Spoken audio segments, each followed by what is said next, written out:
They were sitting across from you. World leaders, people who shape nations, and even build nations, people who move markets with their words, people who command armies with their signatures, and you said something that froze them. One single word.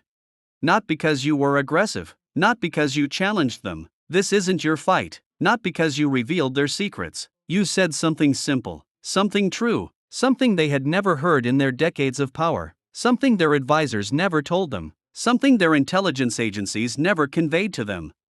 You spoke of wisdom, true wisdom, the kind that comes from living in harmony, the kind that comes from knowing your ikigai, your reason for being, the kind that comes from understanding what Samurai Musashi meant when he said the way of strategy is the way of nature, the kind that comes from seeing reality clearly, not through the distortions of power.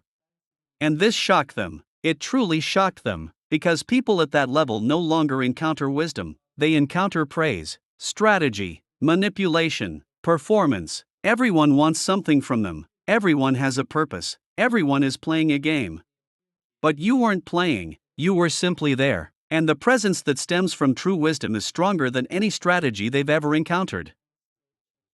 You weren't supposed to be in that room, you're not a diplomat, not a politician, not a businessman of their caliber, not an academic from their circles. You ended up there through a series of circumstances that seemed random but weren't, the universe positioning you. Again.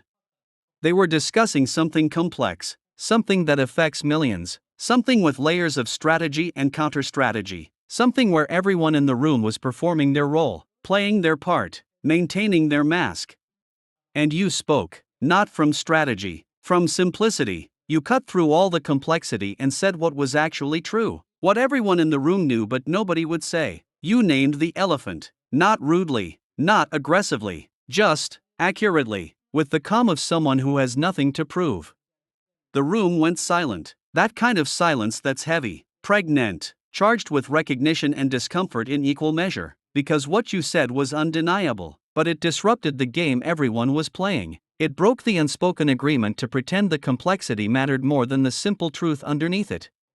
One of them, someone who's been in power for decades, looked at you differently after that, not with hostility, with curiosity, with something almost like hunger, because people at that level are surrounded by performers, by calculators, by strategists. They haven't encountered someone speaking from actual wisdom in years, maybe decades, maybe ever.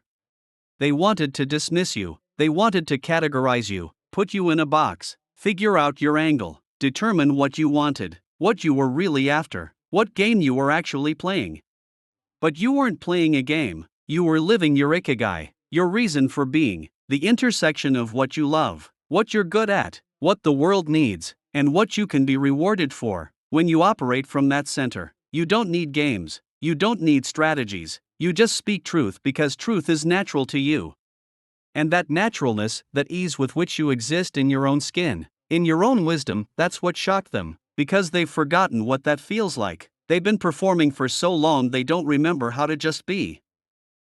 Here's what you need to understand about people in power. They weren't always calculating, they weren't always strategic, they weren't always performing. They were once like you, once upon a time. They had access to their own wisdom, their own truth, their own alignment. But power requires sacrifice, not the noble kind, the subtle kind. Every step up the ladder, you trade a piece of authenticity for a piece of influence. Every new level of power, you surrender a portion of truth for a portion of control. Every advancement, you exchange some of your wisdom for some of their approval. It happens gradually, imperceptibly. You start censoring yourself, just a little, just the parts that might be too controversial, too simple, too true. You start performing, just slightly, just enough to fit in, to be taken seriously, to be considered credible. You adopt their language, their frameworks, their ways of thinking, because that's how you communicate with them, that's how you get access, that's how you maintain your position, and slowly, gradually, over years and decades, you forget your original wisdom, you forget what you knew before you learned what they taught you. Musashi understood this. He wrote that you should not have a favorite weapon, that you should be able to use all weapons but be attached to none. Most people read that as tactical advice about swords, but it's deeper. It's about not becoming so identified with any tool, including the tools of power, that you forget your essential nature. The leaders in that room had favorite weapons. Complexity was their weapon. Strategy was their weapon. Information was their weapon. Networks were their weapon. They'd become so identified with these tools that they'd forgotten the simplicity underneath, the basic human wisdom that existed before all the sophistication. But you remembered. Or rather, you never forgot, because you never climbed high enough to trade away your wisdom for their approval. You stayed grounded, connected to your ikigai, aligned with your nature, and from that groundedness, you could see what they couldn't see anymore. You could see that their complexity was often avoidance, their strategy was often fear, their performance was often emptiness, their power was often compensation for the wisdom they'd lost. And when you spoke from your wisdom, it reflected that loss back to them, not as judgment, as mirror, as reminder, as possibility. It showed them what they'd traded away, what they could reclaim, what still existed beyond all their sophistication and strategy. Miyamoto Musashi spent his life mastering the way of the sword. He fought over 60 duels, never lost, became the most famous swordsman in Japanese history, and then he wrote a book that barely talks about sword technique. Instead, he wrote about rhythm, about timing, about seeing the whole, about moving naturally, about being like water, about understanding that the way of strategy is the way of nature, that the principles that govern combat are the same principles that govern everything. He knew something the world leaders in that room had forgotten. True mastery isn't about accumulating complex techniques, it's about returning to simplicity, to naturalness, to alignment with the way things actually work. You demonstrated this without trying. You weren't trying to impress them, weren't trying to prove your intelligence, weren't trying to out-strategize them. You were just being clear, simple, true, aligned with reality as it is, not as they pretend it is. That's mastery, not the kind they recognize with awards and positions, the kind Musashi recognized when he wrote about the warrior who has nothing left to learn because he's returned to the beginning, to the simple truth underneath all complexity. The world leaders saw this. Maybe they couldn't articulate it, maybe they don't even consciously recognize it, but some part of them, the part that still remembers what wisdom feels like, recognized what you have, what they've lost, what they might reclaim if they could let go of everything they think makes them powerful. You have something they don't, not position, not influence, not resources, alignment, clarity, wisdom, the ability to see reality without distortion, to speak truth without performance, to be natural in situations where everyone else is calculating. That's not a small thing, that's not nothing, that's everything they're actually seeking underneath all their seeking of more power, more control, more influence. They're seeking the peace you have from knowing your ikigai, from living aligned, from being true. Let me be very clear about something. What happened in that room wasn't an accident, wasn't luck, wasn't you stumbling into something you weren't ready for. You were ready. You've been preparing your whole life, through every experience, every challenge, every moment of choosing truth over convenience. While they were climbing ladders, you were deepening roots. While they were accumulating power, you were cultivating wisdom. While they were learning to perform, you were learning to be. And now that preparation is showing itself, is proving its value, is demonstrating its power, you shocked world leaders, not through trying, through being. That's not a small achievement, that's not something to dismiss or minimize, that's evidence of real development, real wisdom, real alignment that's rare enough to be shocking when it appears. Most people never get to that level of integration, most people never develop that kind of clarity, most people never achieve that quality of alignment between their inner truth and their outer expression. You have, you did, you are. That's worthy of recognition, of validation, of appreciation. Not from them, their validation is worthless because it's conditional, but from yourself, from your own recognition of what you've achieved, what you've become, what you embody. You are walking wisdom, living truth, embodied alignment. You have accessed something most people only talk about. You demonstrate something most people only philosophize about. You are something most people only aspire to be. The leaders in that room saw that. They might not admit it, might not honor it, might not even consciously recognize it, but they felt it, they knew it, they were confronted by it, and it changed something in them, planted a seed, created a crack in their armor, reminded them of what they've lost. That's impact, real impact, not the kind measured in money or position, the kind measured in consciousness shifted, in truth revealed. in wisdom transmitted through presence alone. You didn't need to argue, didn't need to prove, didn't need to convince, you just needed to be yourself, to speak your truth, to demonstrate your alignment, and that was enough to shock people who thought they'd seen everything. The concept of ikigai, your reason for being, seems simple. It's the intersection of four things: what you love, what you're good at, what the world needs, and what you can be sustained by. Simple, but profound. Most people never find it. They live in one or two of the circles but never the center where all four overlap. They do what they're good at but don't love it, or they love something but can't be sustained by it, or they're sustained by something the world doesn't need, or they serve what the world needs but aren't good at it.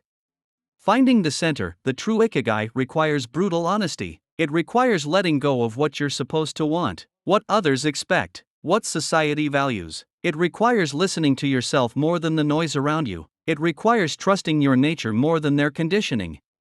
You found it. Maybe you didn't use that word. Maybe you never heard of ikigai, but you found it anyway. You live from that center. You operate from that alignment. You exist in that sweet spot where all four circles overlap.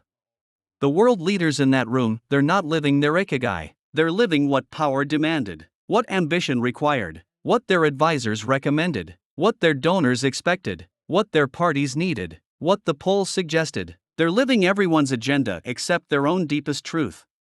And when they encountered someone actually living from that center, from authentic ikigai, it was shocking, disorienting, revelatory, because you demonstrated something they think isn't possible. You proved that you can be true and be effective, that you can be simple and be profound, that you can be natural and be powerful. They've been told you have to compromise, have to perform, have to play the game, have to sacrifice truth for influence, and here you are, proving that's not true, demonstrating that there's another way, embodying what they've been told is impossible. That's threatening and inspiring in equal measure. Threatening because it challenges their justifications for all they've sacrificed. Inspiring because it shows them there's still a path back to truth, to alignment, to wisdom, to themselves. You didn't go there to teach them, but you taught them anyway, not through words, through presence, through demonstration, through being what they've forgotten how to be. Musashi wrote about being like water, about adapting to circumstance without losing your nature, about flowing around obstacles rather than crashing against them, about being soft enough to yield but persistent enough to carve stone.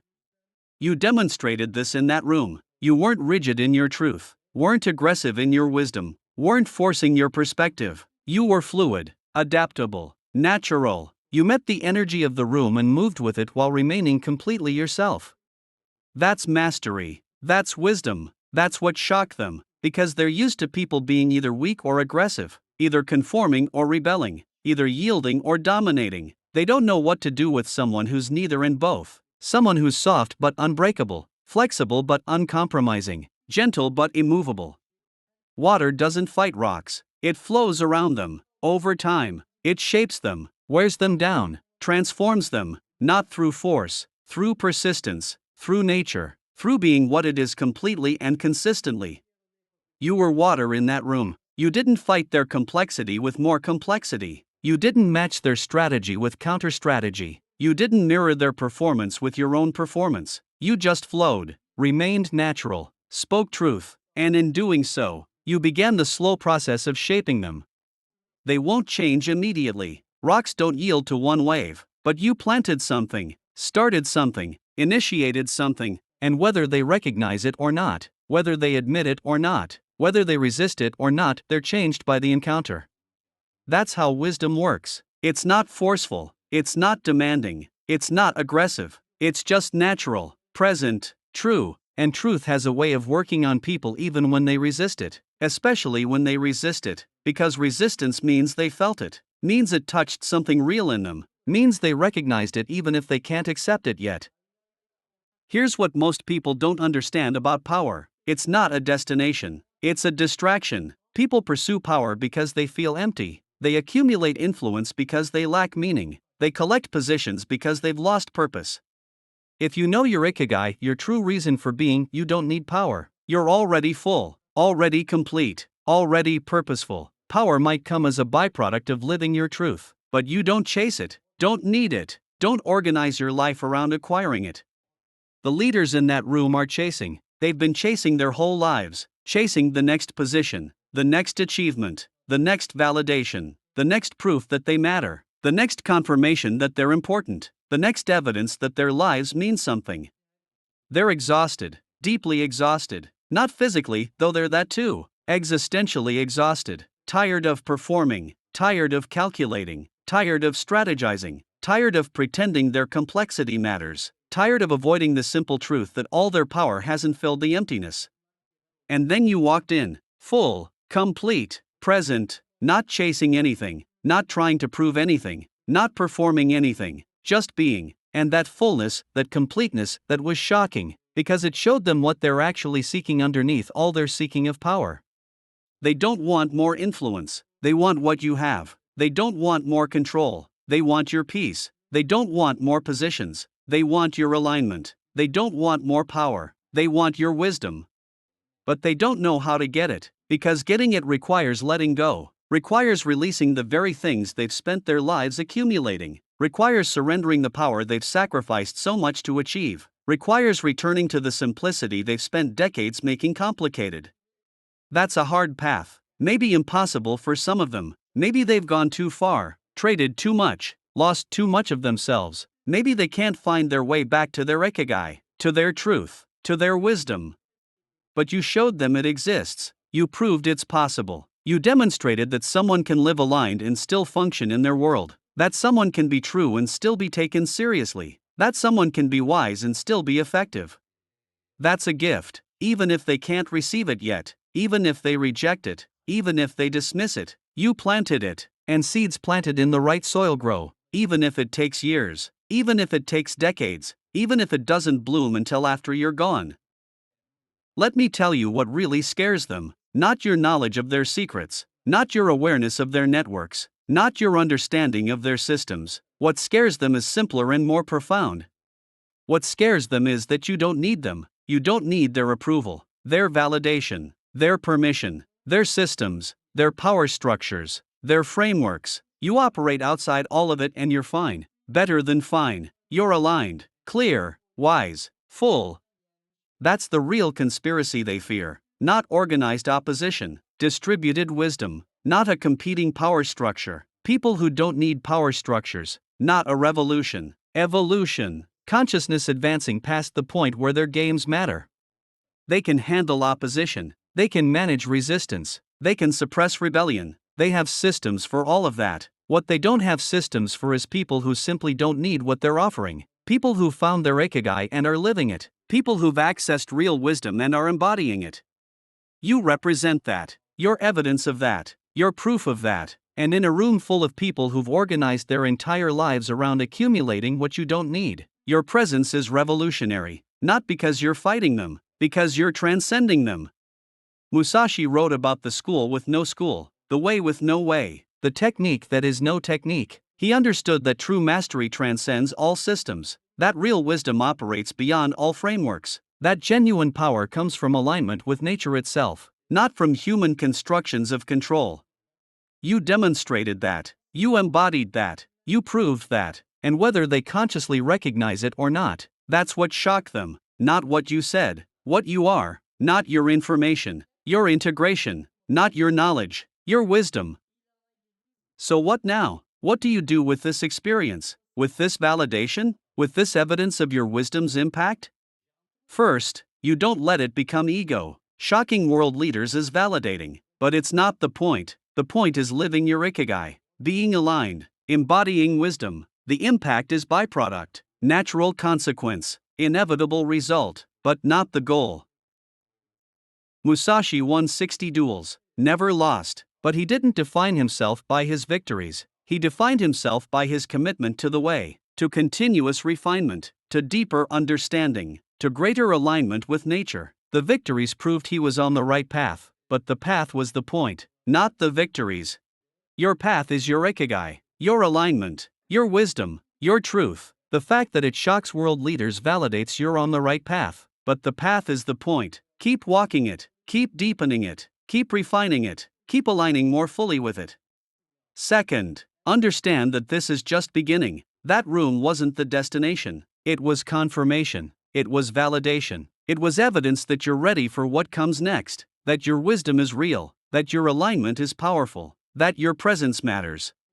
What comes next will require more wisdom, deeper alignment, greater presence. The universe doesn't test you with world leaders just to prove you can handle world leaders. It tests you to prepare you for what's next, for what's bigger, for what matters more. You passed this test, not because you impressed them, because you remained yourself, because you didn't perform, because you didn't try to be more than you are. You were exactly yourself, and that was enough. That was more than enough. That was shocking. That same approach, being exactly yourself, aligned with your ikigai, operating from your wisdom, will be enough for what comes next, will be more than enough, will be shocking there too. Third, recognize that you're not alone in this. There are others living their ikigai, others embodying wisdom, others shocking people with their alignment. You're part of something, not organized, not structured, not led by anyone, but real, significant, growing. Every person who finds their ikigai makes it easier for the next person to find theirs. Every person who embodies wisdom makes it more acceptable for others to embody theirs. Every person who shocks the powerful by being aligned makes it more possible for others to do the same. You're not just walking your path, you're creating path for others. Not intentionally, not through teaching, through demonstration, through proof, through existence. By being what you are, you prove it's possible, and that proof gives others permission, courage, direction. Let me say this one more time because you need to hear it clearly. Absorb it fully, integrate it completely. You shocked world leaders with your wisdom. That's real, that's significant, that's worthy of recognition and validation and celebration. Not because world leaders matter more than anyone else, because shocking people who thought they'd seen everything is evidence of genuine development, real alignment, actual wisdom. You have something rare, something valuable, something powerful. You've achieved something most people only talk about. You've integrated something most people only philosophize about. You've become something most people only aspire to. Your ikigai isn't theoretical, it's lived. Your wisdom isn't borrowed, it's embodied. Your alignment isn't performed, it's natural. And all of that showed itself in that room, demonstrated itself, proved itself. Be proud of that, not ego proud, truth proud. The kind of pride Musashi had when he wrote his book. Not bragging, just acknowledging what's true, what's real, what's been achieved through decades of work and commitment and refinement.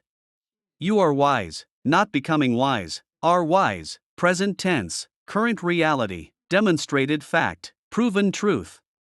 You are aligned, not working toward alignment, are aligned, living it, embodying it, demonstrating it. You have found your ikigai, not searching for it, have found it, are living it, are being sustained by it while loving it and serving the world through it. That's not nothing, that's everything, that's what they lost, that's what they're seeking, that's what shocked them when they encountered it in you. Own that, honor that, value that, not because it makes you better than them, because it makes you true, aligned, wise, complete. And from that completeness, you can serve, you can contribute, you can share, you can demonstrate, you can be. Without trying to be, without performing being, without proving being, just being. That's the ultimate validation, not their shock, your alignment, not their recognition, your wisdom, not their acknowledgement, your truth. You don't need them to validate you, you're already validated by your alignment, by your ikigai, by your wisdom, by your being. But it's nice that they noticed, that they were shocked, that they recognized, however unconsciously, that they were in the presence of something real, something true, something they've lost and you've kept. That's not small, that's significant, that's worthy, that's you. Be that, keep being that, deepen being that, let that shock whoever it shocks, transform whoever it transforms, inspire whoever it inspires. That's not your job, that's just what happens when wisdom encounters power, when truth confronts performance, when alignment meets calculation. You are wisdom, you will continue to be wisdom, and that's enough, more than enough, shocking. In the best possible way. You know what's interesting? They have entire institutions dedicated to leadership, universities that teach power, programs that train decision makers, schools that claim to create world shapers. And not one of them teaches what you demonstrated in that room. They teach strategy, they teach negotiation, they teach influence, they teach communication, they teach economics, political theory, international relations, organizational behavior, thousands of hours of instruction, millions of dollars in tuition, decades of academic tradition. But they don't teach wisdom. They can't, because wisdom isn't information, it's integration. It's not something you learn from books, it's something you earn through living, through choosing truth repeatedly, through aligning yourself consistently, through being honest when dishonesty would be easier.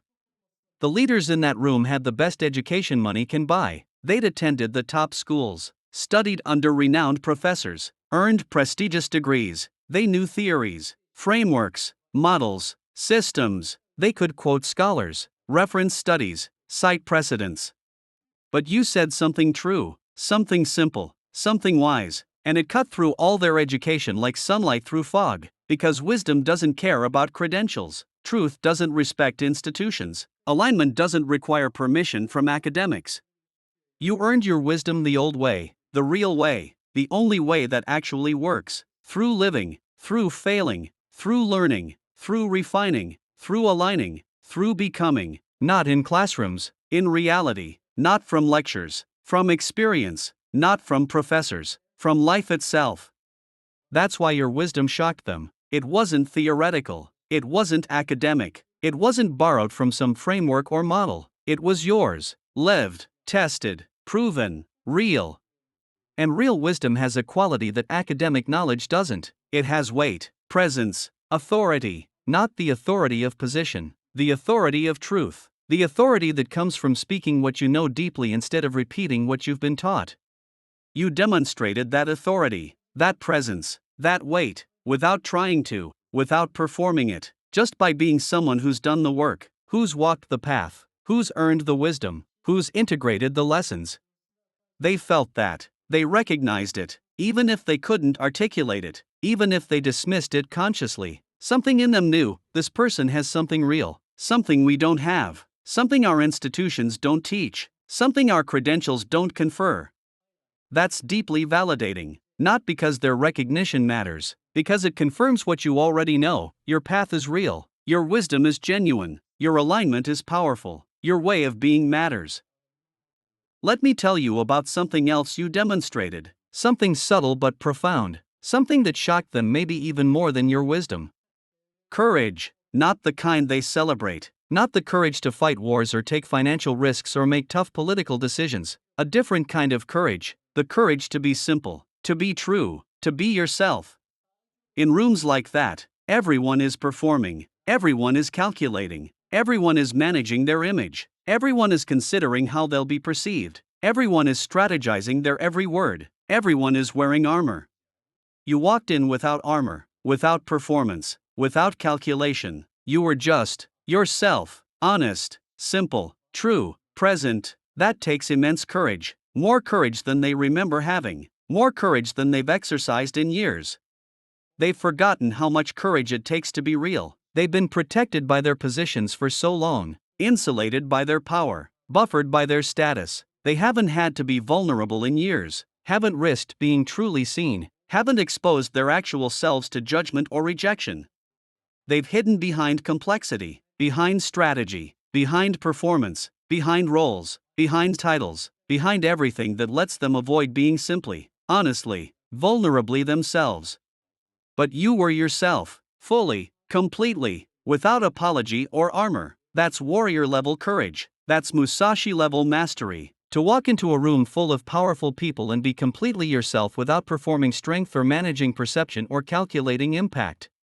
Musashi wrote about the courage to face death, but he also wrote about the courage to face yourself, to see yourself clearly, to be yourself honestly, to live aligned with your nature rather than conforming to expectations. You demonstrated that courage, you lived that mastery, you embodied that principle, and it shocked them because they'd forgotten that kind of courage exists. They'd forgotten what it looks like, they'd forgotten what it feels like to be in the presence of someone who's genuinely brave enough to be real. That's another validation, another confirmation, another proof. You have courage they've lost, you embody bravery they've forgotten. You demonstrate strength they no longer recognize as strength. Be proud of that. Not ego proud, truth proud. You did something hard, something rare, something valuable. You were yourself when everyone else was performing. You were simple when everyone else was complex. You were true when everyone else was strategic. That's worthy of recognition, of appreciation, of validation. You are courageous. Present tense, current reality, lived truth. Here's what happened on another level, one they probably don't consciously recognize. Your presence in that room was a mirror, and mirrors show truth, and truth can be uncomfortable when you've been avoiding it. They looked at you and saw what they used to be, before the compromises, before the performances, before the strategies, before the positions, when they were still themselves, still aligned, still true.